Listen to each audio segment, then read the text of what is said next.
Interiér vozu salon pro cestující.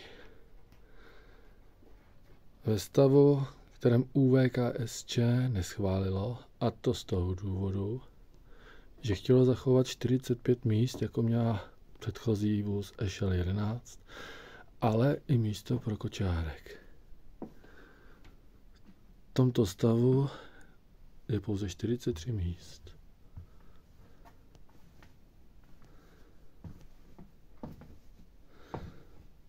Zde je to místo pro kočárek, které mělo být.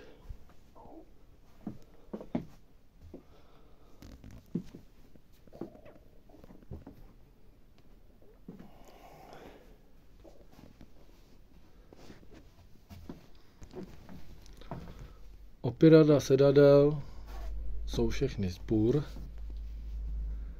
ale jsou po opravě překrytý koženkou, aby se to neničili. A pod tou koženkou to vypadá takto.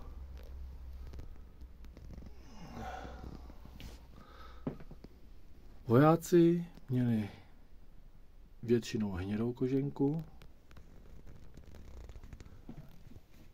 a linkoví vozy černou koženku.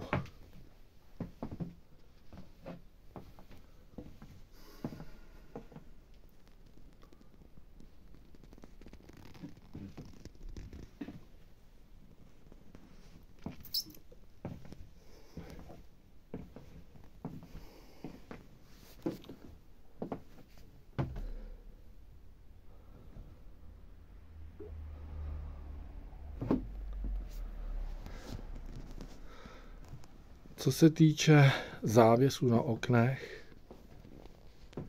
tak samozřejmě, že prototypy a funkční vzorky je měly.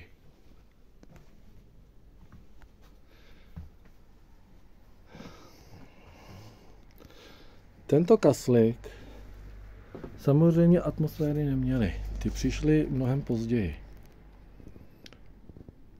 Ale proč ho nemít a vyhazovat, když nepřekáží?